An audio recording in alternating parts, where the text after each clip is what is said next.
ಶಂಕರಾಚಾರ್ಯರ ಜಪತಪವು ಇಲ್ಲಿವು ಎಡೆ ಎಡೆಯ ಮಾಡಿ ಅಭಯವನ್ನು ತೋರಿಯುವುದು ಸಹಜ ವೈರವ ತೊರೆದು ಪ್ರಕೃತಿನಲ್ಲಿದೆ ಇಲ್ಲಿ ಸಹಜ ವೈರವ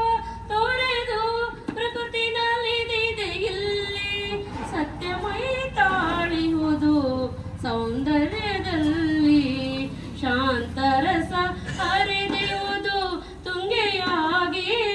ಶಾರದೆಯು ನೆಲಸಿ ಹೇಳು ಮಾತೆಯಾಗಿ ಶಂಕರಾಚಾರ್ಯರ ಜಪತಪವು